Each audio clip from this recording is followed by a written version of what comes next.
il y a la malédiction et la bénédiction. Mais Dieu dit, la bénédiction, si tu obéis. Et Dieu lui-même dit, je te conseille de choisir la bénédiction. Voici le cœur de Dieu. Dieu n'a jamais désiré de la malédiction pour ses enfants. Y a-t-il un père qui veut le malheur pour ses enfants? Non. Et si nous, pères et mères qui sommes mauvais, sachons donner de bonnes choses à nos enfants, combien notre Père qui est dans les cieux? Quand nous parlons de l'obéissance, il y a le verbe obéir. C'est quoi obéir? Obéir, c'est faire ce que veut un autre. Dans les dictionnaires. C'est faire ce qui est commandé. C'est soumettre à la volonté de quelqu'un. Céder à.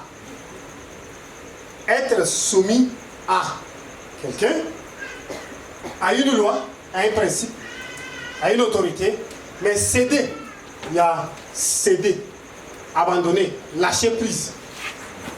Voici les définitions dans les dictionnaires du verbe obéir. Et dans la Bible, dans 1 Samuel, la Bible dit l'obéissance vaut mieux que le sacrifice. Donc la Bible place une priorité là par rapport à l'obéissance. Il dit la docilité plus que la graisse des béliers. L'observation de la loi vaut mieux que la graisse des béliers. Voici ce que la Bible dit. En disant que l'obéissance vaut mieux que le sacrifice, le prophète voudrait dire, le Seigneur dit par la bouche de son prophète, qu'il n'y a pas de sacrifice qu'on puisse faire qui soit agréable à Dieu sans l'obéissance. Sans l'obéissance, tout sacrifice est pratiquement vain. Tout sacrifice est nul s'il n'y a pas à la base l'obéissance. Donc, autrement dit, obéissance et sacrifice là, qui vient avant? Obéissance. Donc nous ne pouvons pas dire au Seigneur, j'ai sacrifié ma vie pour toi. J'ai sacrifié ma famille pour toi. Dieu ne nous a pas demandé de sacrifier notre famille à lui. Non. Dieu ne nous a pas demandé de sacrifier notre vie à lui. Non. Mais quelquefois, justement, on va dire, j'ai sacrifié ma vie pour Dieu, mais voilà, j'ai échoué. Mais bac seulement, tu ne m'as pas donné, j'abandonne. Défaillance.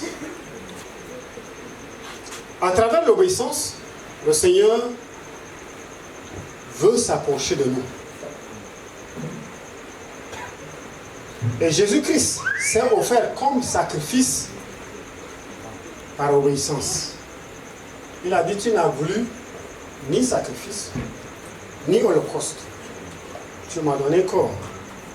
Voici, je viens pour faire ta volonté. N'est-ce pas? C'est pourquoi c'est très important pour nous ce soir de réfléchir sur ce que c'est que l'obéissance. C'est la base de soit nous avançons ou soit nous reculons. L'obéissance est la base de ce que soit nous sommes bénis ou nous ne serons pas bénis. Ou bien nous ne sommes pas bénis. Je parle de bénédictions matérielles que le Seigneur, le gage, notre héritage que nous avons, qu'est-ce que nous devons entrer en possession. Si nous n'entrons pas dedans, si nous ne possédons pas ce gage encore, cela ne vient pas à la manifestation. C'est important de regarder à la base quelle est notre obéissance. Quelle est notre obéissance? Alors nous voulons dire, en premier point, c'est que l'obéissance commence par le silence. L'obéissance commence, qu'est-ce que j'ai dit? Par le silence. Le silence d'écouter Dieu. Le silence de recevoir de lui. L'obéissance commence par le silence. Écoutez Dieu. Nous soyons soumis à sa volonté. Donc quand nous parlons de l'obéissance, on a dit que ça commence par le silence. Le silence, c'est que nous nous taisons. Et nous nous soumettons à la volonté de Dieu. À quel moment est-ce que l'homme peut avoir un silence parfait dans sa vie? À quel moment? Quand il est... Dites à haute voix. Quand il est mort. Quand il est mort. Oui. Pour avoir un silence parfait dans sa vie et écouter Dieu, c'est quand l'homme est mort. Il dit, vous l'avez disloqué, c'est ça? Le silence, notre silence vient à la perfection, c'est lorsque l'homme est mort. C'est-à-dire, il n'y a pas de bruit, n'est-ce pas? Tout est... C'est ça le silence là, en environ de cause. Oui, en tout cas, pas silence cimetière. C'est silence de mort. C'est pourquoi Paul dit, vous êtes morts et votre vie est cachée avec Christ en Dieu.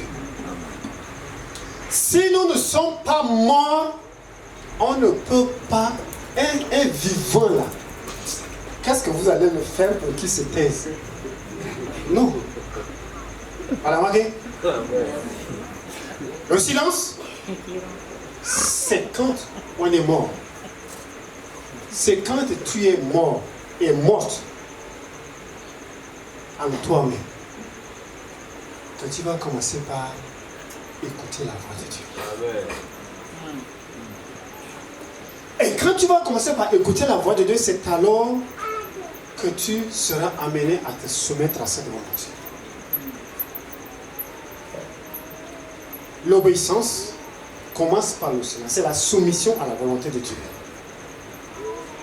Se soumettre à l'autorité de Dieu. Donc, Dieu nous a créés des êtres libres. Vrai ou faux?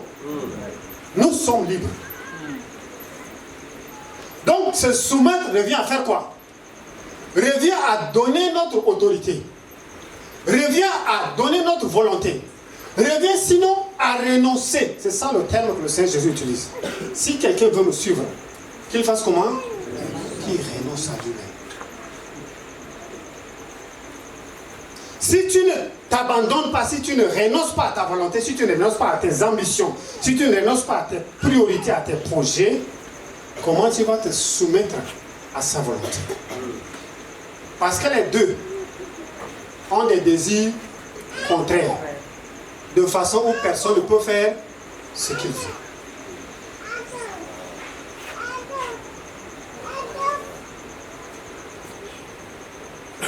Et donc, renoncer à sa vie, renoncer à ses ambitions, c'est terrible. Hein? Tu as prié, tu as gêné, tu as trouvé la femme de ta vie, tu as trouvé l'homme de ta vie. Le Seigneur dit, mon fils, je t'appelle à renoncer à ce projet. Parce que tu vas aller à Côte-Goro me servir. Amen. Tu fais comment? Ça commence avec la souffrance commence, non? Oui. Seigneur, tu n'aimes pas mon bien ou bien? C'est là où il va dire, tu renonces à ce projet. Mais c'est pas facile. Obéissance, c'est moi là.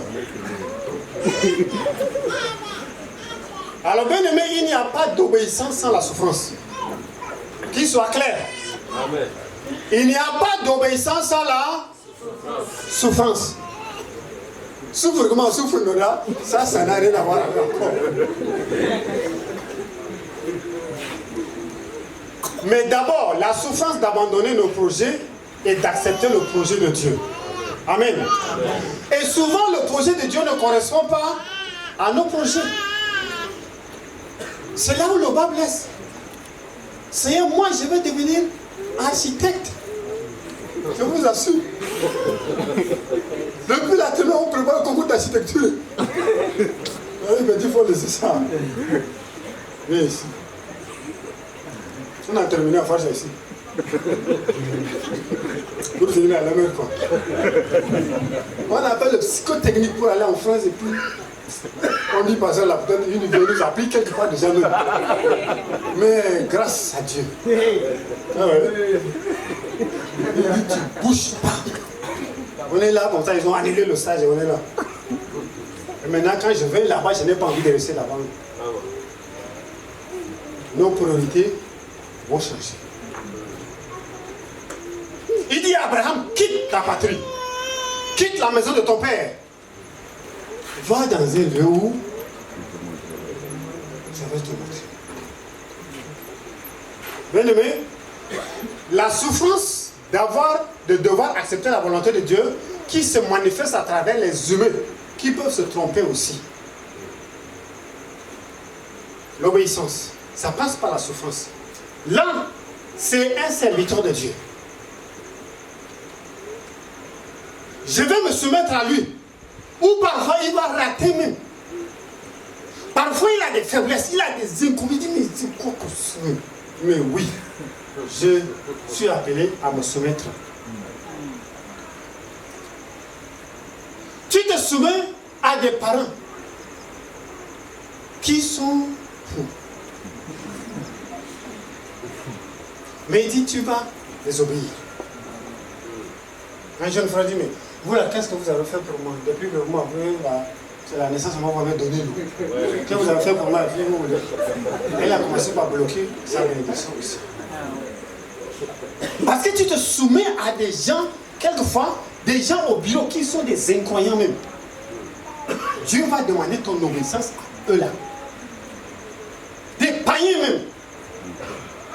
C'est là où ça va difficile. Un homme rempli d'esprit qui parle la langue, qui prophétise. Tu te soumets à un païen.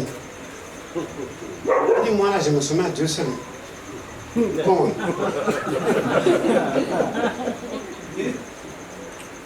Enfin, la souffrance de devoir agir souvent sans rien comprendre. C'est ça qui m'intéresse même. C'est pourquoi le silence de nous laisser conduire par l'Esprit de Dieu là. Parce que tu ne comprends pas.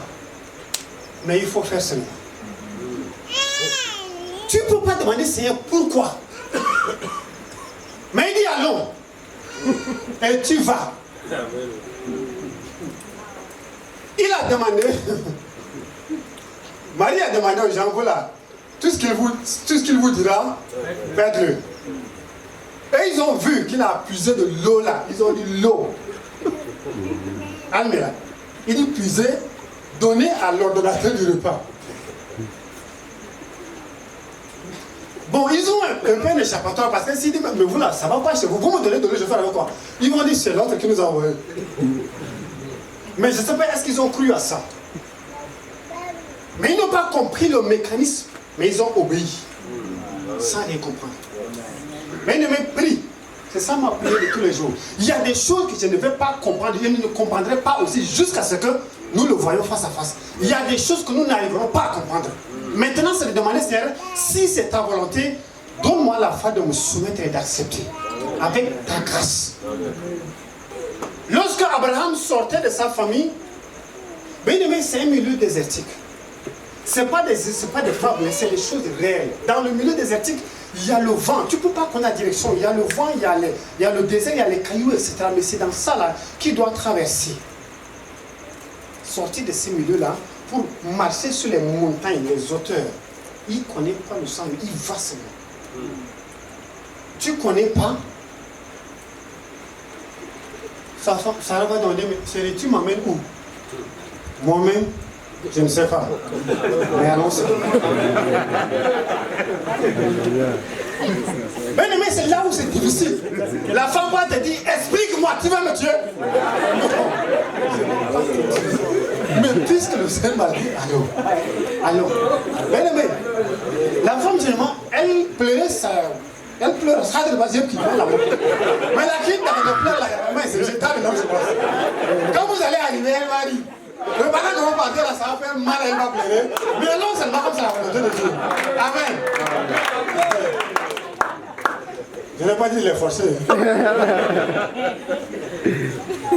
Mais toi-même, tu ne comprends pas. Et on va te demander l'explication.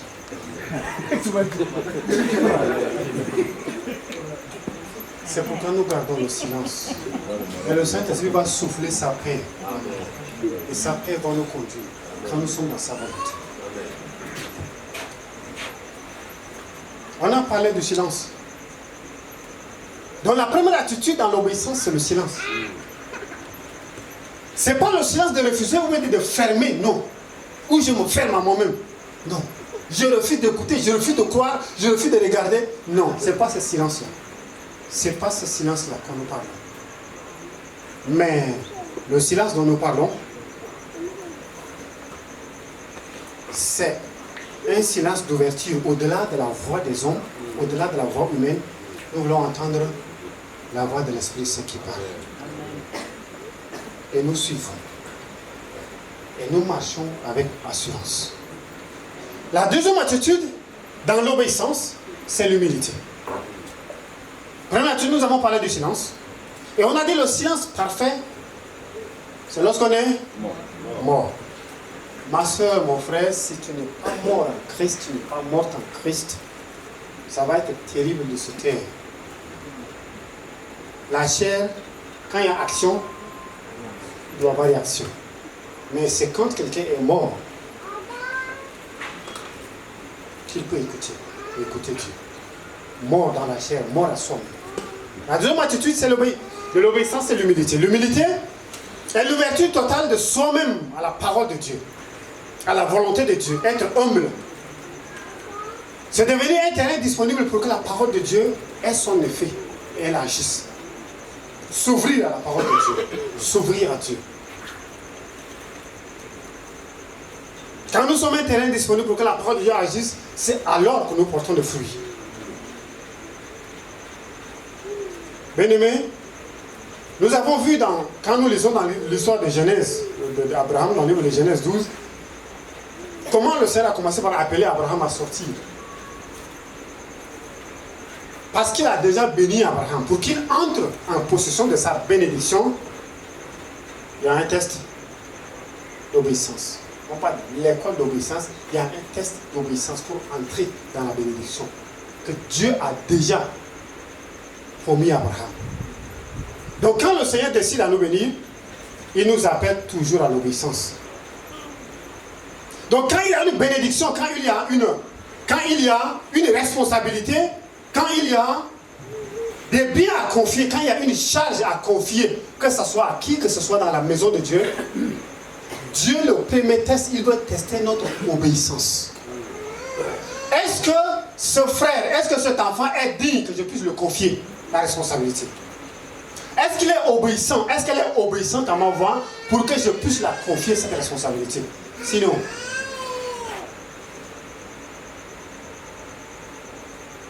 donc quand notre obéissance est testée, alors nous entrons dans cette bénédiction. Dieu a appelé Israël à sortir d'Égypte. Vers où? Vers où? Oui. Vous voyez, c'est là où quelquefois on se tape les pieds aussi. D'abord en Égypte, Dieu a appelé Israël à sortir, pas d'abord aller vers Canaan. Non. Ils ont bien ce que Dieu dit à Moïse. C'est comme Moïse dit à Pharaon. Laisse mon peuple sortir pour m'adorer. Bien-aimé, pour m'adorer. Canaan, c'est la conséquence.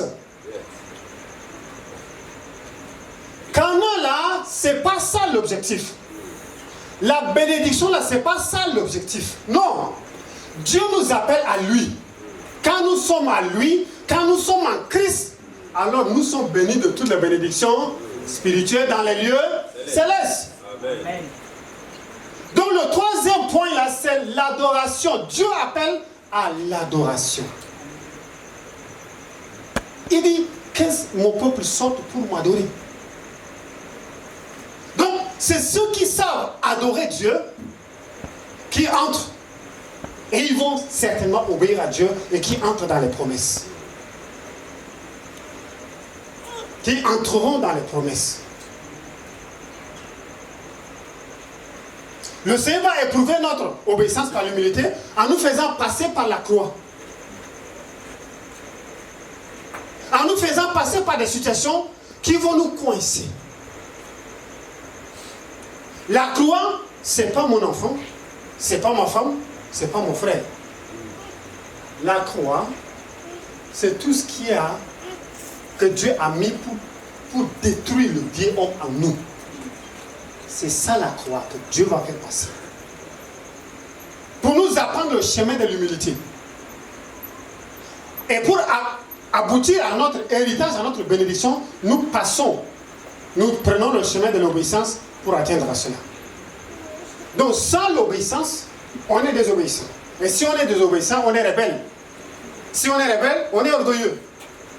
Et Dieu résiste aux orgueilleux. Mais il fait grâce aux hommes. Je prie que l'humilité soit ton partage. Amen. Parce que c'est ça les principes qui nous conduisent vers notre bénédiction. Nous avons lu tout de suite Philippiens chapitre 2. Nous reprenons encore ce texte très rapidement s'il vous plaît. Philippiens chapitre 2. C'est 5, c'est ça? Ouais.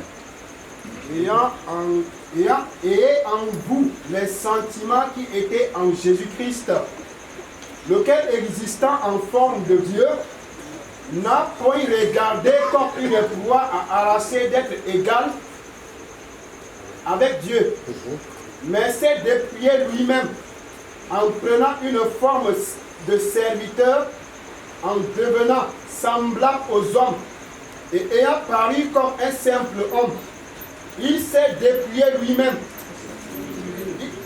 Il s'est humilié lui-même en se rendant obéissant jusqu'à la mort, même jusqu'à la mort de la croix. Merci, on va s'arrêter là.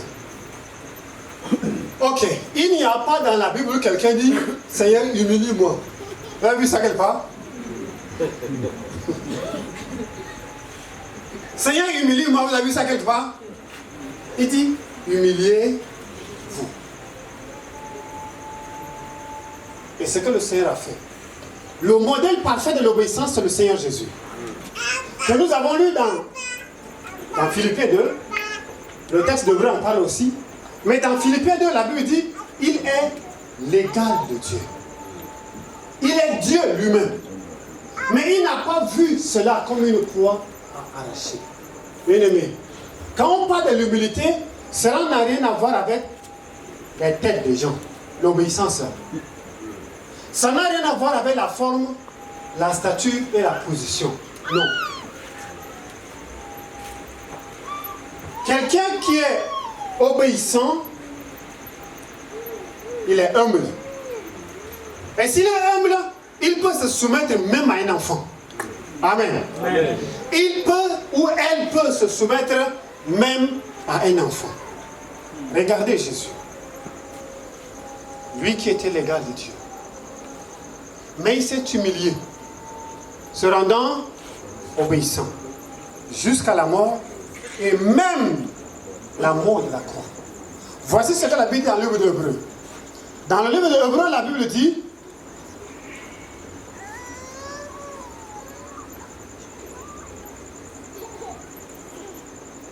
Hébreu 12, nous donc aussi, puisque nous sommes environnés d'une si grande nuée de témoins, rejetons tout fardeau et le péché qui nous enveloppe si facilement et courons avec persévérance dans la carrière qui nous est ouverte. Ayant les regards sur Jésus, le chef et le consommateur de la foi, qui en vue de la joie qui lui était réservée, en vue de la bénédiction qui était déjà là. Il y avait une joie là. Le Seigneur a ses regards sur cette joie qui lui était déjà réservée. Voici comment il a fait. A souffert la croix et méprisé l'ignominie. Il s'est humilié, se rendant obéissant jusqu'à la mort et même la mort de la croix. Bien-aimé, Jésus qui est le Fils de Dieu a accepté d'aller à la mort, non pas seulement n'importe quelle mort, mais la mort de la croix. La mort de la croix, c'est la mort qui est réservée aux brigands. La mort de la croix, c'est la mort qui est réservée aux criminels notoires. Comme les Barabbas. Ce n'était pas la place de Jésus. C'est une place ignoble, ce qui fait honte. L'ignominie, c'est ce qui fait honte. C'est pourquoi les sacrificateurs, les principaux sacrificateurs, tous ceux qui sont là disent, mais comment il peut être le Messie? Comment il peut être le Messie? Parce que ça, c'est la mort des coupables, des condamnés. Ça, c'est une mort honteuse. La mort de la croix. l'ignominie là. Et la Bible dit Jésus, bien qu'il est fils, bien aimé, et comme Dieu ne fait pas exception de personne, Dieu n'a pas dit c'est parce que tu es mon fils, ok, entre dans ton héritage, même à Jésus. La Bible dit que Dieu n'a pas fait ça. Dieu a dit, il a tracé le chemin.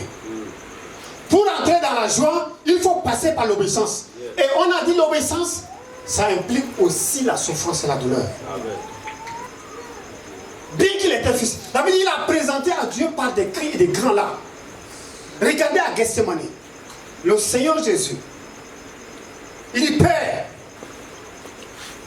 si cela dépend de moi, que cette coupe soit ôtée.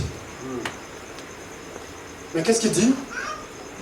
Pas ma volonté, mais la tienne. Avec des cris, le Seigneur, notre Maître, a présenté avec des cris. Voici comment l'obéissance a mené le Seigneur Jésus dans une souffrance. Et une souffrance pas possible. Voici le chemin de l'obéissance. Il dit, j'ai la coupe que je vais boire. Donc, bien aimé, quand Dieu va nous appeler ici dans cette nation, ici dans cette communauté, dans cette génération, à entrer dans cette bénédiction pleinement, le chemin dans lequel il va nous passer par le chemin de l'obéissance.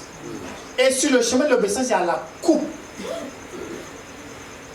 que nous allons boire. Et cela n'a rien à voir avec le sacrifice. Quels que soient les sacrifices que nous allons faire, nous passerons par le chemin de l'obéissance et nous allons boire la coupe. C'est à ce niveau-là que nous voyons la différence dans la vie des enfants de Dieu, même dans ce siècle présent. C'est à ce lieu que nous voyons la différence dans la vie des serviteurs de Dieu, lesquels sont passés par le chemin de l'obéissance, lesquels ont pris cette coupe-là. Et ça, c'est loin de chanter et d'acclamer. Il est sur la croix. On dit, mais si tu es fils de Dieu, descends de la croix. Regarde, il a guéri les gens, mais lui-même, il ne peut pas se sauver. Vous avez vu la coupe? L'obéissance. Il va avoir de la moquerie aussi. Mais tu vas baisser la tête sans rien dire. Tu vas avoir des traitements qui sont injustes. Quel genre de parents qui ne me donnent pas de respect? Quel genre de parents qui ne m'aiment pas? Quel genre de parents qui ne prennent pas soin de moi? Un moment de cri. Obéissance. Quel type de mari comme ça qui me fait souffrir? Obéissance. Quel genre de femme qui est comme caille à mes dents?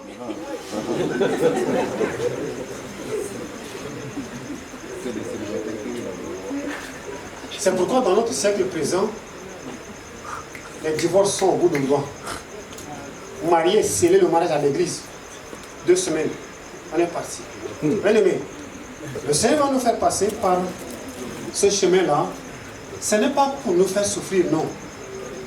C'est pour extirper ce qui ne ressemble pas à Christ là.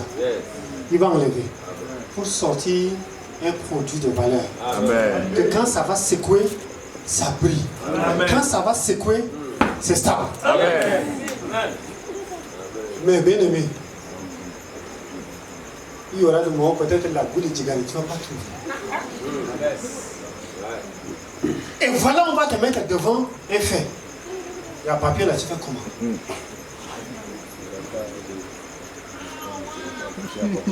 Mais lui qui était Dieu, il dit, il a présenté avec des grands cris, là. Donc il y a une coupe.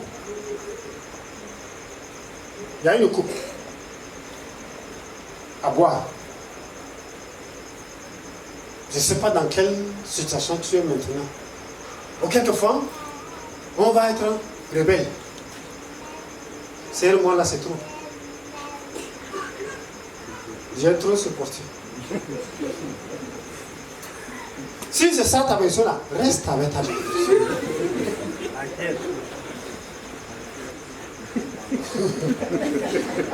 Ça vous arrive de dire ça déjà.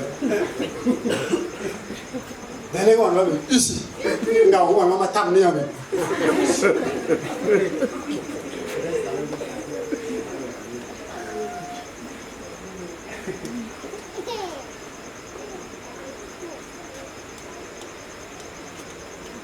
C'est pourquoi vous voyez, quand la désobéissance se manifeste dans la vie d'un enfant de Dieu, ce n'est pas juste le refus d'obéir à des instructions. Non.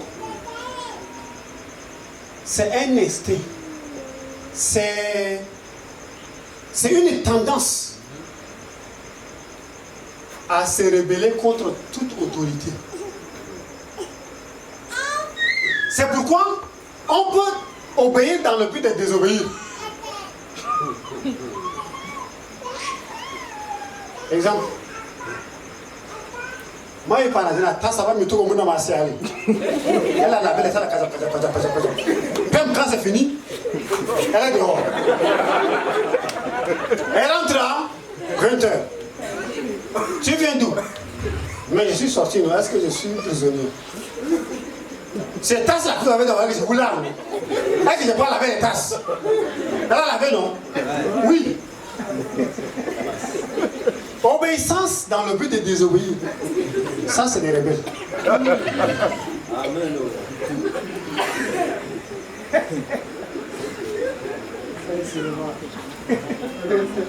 Vous voulez qu'on vienne à l'église, non? Oui, on est venu à l'église. On a chanté, on a prié. Et puis après, est-ce qu'on peut pas aller se promener un peu? Il sort d'ici là. Il rentre à 22h. Alors qu'on a fini à 19h30. Il rentre à 23h. Il ira voir. Mais le prière. Malheureusement, pas avec mon grand frère là. Les enfants sont avec toi là, ils sont.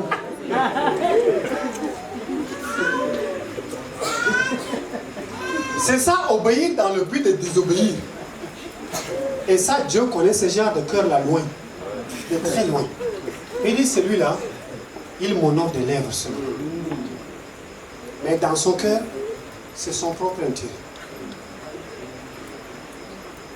Jésus qui était Dieu, il est descendu. Il lave les pieds des disciples. Il y a certains d'entre nous qui disent, moi là c'est à Dieu seul je veux obéir. Tu as vu Dieu? Le problème c'est que Dieu va demander ton obéissance à son serviteur là. Amen. Le plus petit là. Il a bac plus 0. Là tu as master plus 5. Mais il va demander ton obéissance que tu devais donner à Dieu là. Il dit, donne cette obéissance là à Marcel pour qu'il me serve dans ça. Amen. Moi,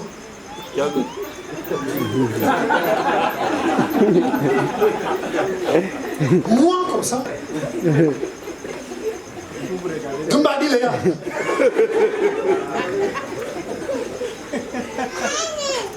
J'entendais une soeur qui dit, bah t'as pour la gaming, elle m'a mis à donner un moral, elle m'a vraiment se pour la gaming.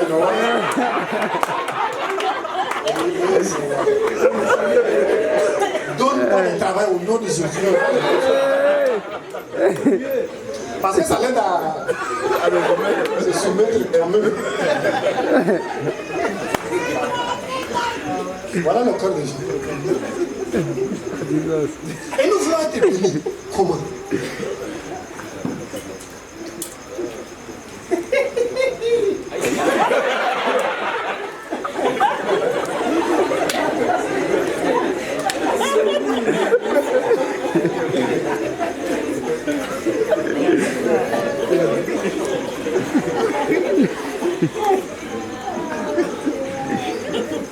Le problème c'est que si Jésus doit recevoir notre obéissance, il n'y a pas de problème. Parce qu'il a dit, il a souffert.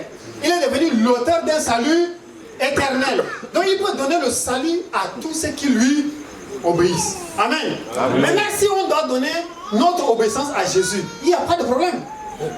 Le souci, c'est qu'on va vouloir donner notre obéissance à Jésus en passant par fleuve, la muscle. Donc c'est pourquoi on va voir ici, quand c'est le pasteur qui est là, on se met en mouvement. On arrête tout. Le pasteur entre dans son bureau. Et on parle de l'éloigné.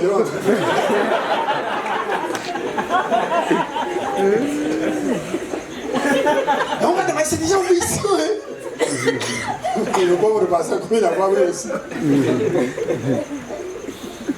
C'est ça, obéir. Et puis les chrétiens, quand le chant n'est pas là, on vous avez l'habitude de danser. C'est pas de l'obéissance. L'obéissance dans ce secret. Pendant que personne ne te contrôle, quelle est ta vie? Pendant que personne ne peut te demander de compte à rendre, comment tu conserves ta vie? Comment? Hier on a parlé que le feu tombe. Le souci c'est que oui, quand on est là, ça parle. Riba, chata, oui d'accord. Mais quand on est seul, le Seigneur dit, mon ami, tu peux te lever pour le Seigneur, tu sais, aujourd'hui je suis fatigué. Tu ne comprends pas comment le travail que je fais aujourd'hui. Et donc on trompe, le bazar est ici, tout le monde est en train de prier.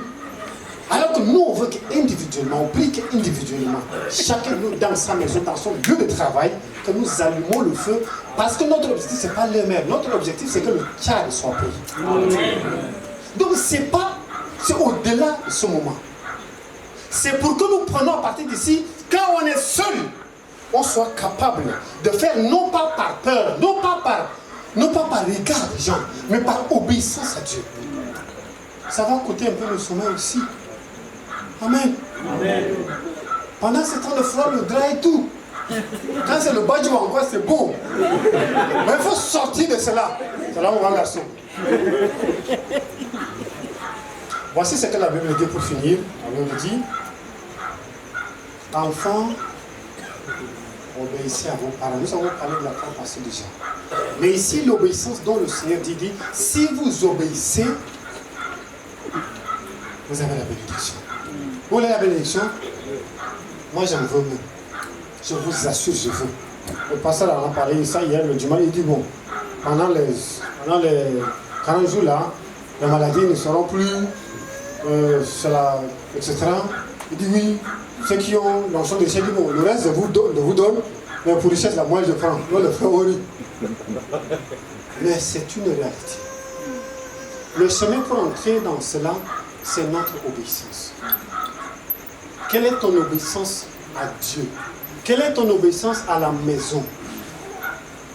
C'est ça le problème ici pour nous. Parce que quelquefois, je me comporte par rapport aux gens seulement. Mais dans mon cœur, le Seigneur sait que ça, c'est un orgueilleux. Il ne peut pas se soumettre. Il dit, moi, c'est Dieu seul que je me soumets. Tu ne peux pas te soumettre à Dieu seul, non. Dieu va demander ta soumission par un plus faible que toi, par un moins gradé que toi, par un moins instruit même. Je fais comment?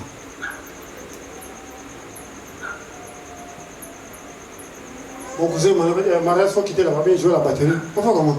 On joue.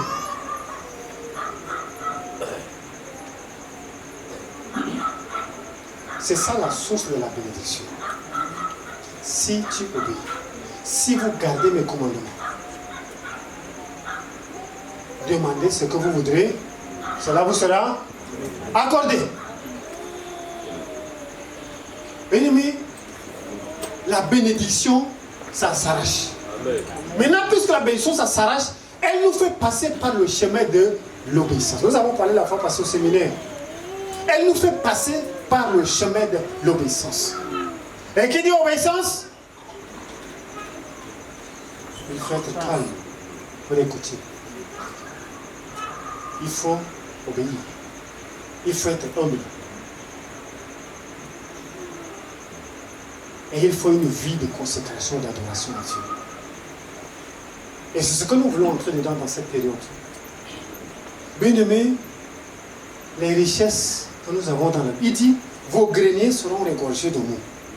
Vos menus et vos gros bétails là seront bénis. Amen. Vous serez la tête de nos lacs. Amen. En tout cas, vos champs, vos greniers seront remplis. Ce ne sont pas des fables. Les incirconcis sont à l'aise. Ils ont l'embonpoint dans ce pays. Je dis, c'est pourquoi. C'est pas au ciel que nous allons monter des voitures et des avions, être à l'aise. C'est pas au ciel. Ou bien. Mais puisque Dieu a disposé pour nous maintenant, pourquoi ne pas entrer dedans? Pourquoi ne pas prendre possession? La question, quel est le degré de notre obéissance? Il dit, demande-moi, je te donnerai les nations. Mais jusqu'à quel niveau tu es obéissant? Jusqu'à quel niveau tu es humble? Il y a certains d'entre nous qui sont réfractaires aux ordres même. Tu es qui pour me parler sur ce ton? Mais s'il m'a parlé sur ce ton, ça fait quoi? Mais c'est ça le problème. Parce que c'est le moi. Moi, là, on ne me parle pas comme ça. Certains d'entre nous pensent que le Seigneur dit, ma fille, le Seigneur te parle. Écoute.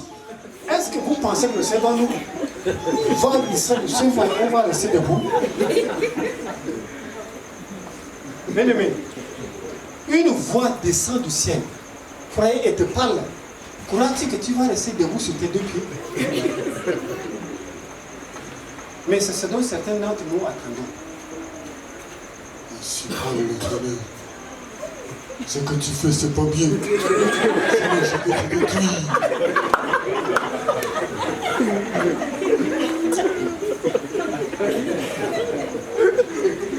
Heureusement que la voix du Saint-Esprit,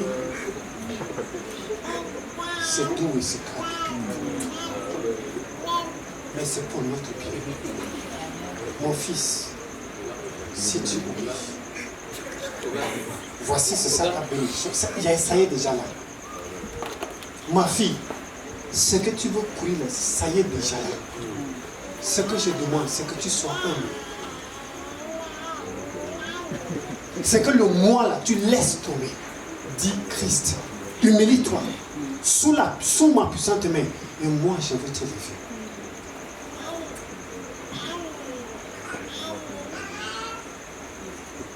Voilà ce que le Seigneur demande de chacun de nous. Y a-t-il pendant ce temps quelque chose sur lequel le Seigneur t'a demandé de reconsidérer ta position? Ça peut être un travail que le Seigneur t'a confié, nous. Mais tu refuses simplement par orgueil. Moi, comme ça, je vais travailler, faire un travail de 20 000, je suis fou.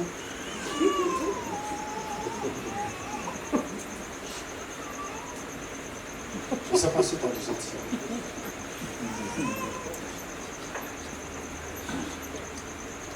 Peut-être que Dieu est en train de tester ton obéissance.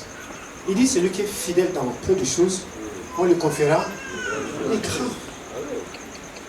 Mais nous sommes dans une génération qui veut déjà le grand, avec zéro base de l'obéissance. Comment ça va marcher? Si tu n'apprends pas à gérer les 30 000, les 50 000, les 20 000, on te donne 1 million. Si on te rattrape à l'homme ici,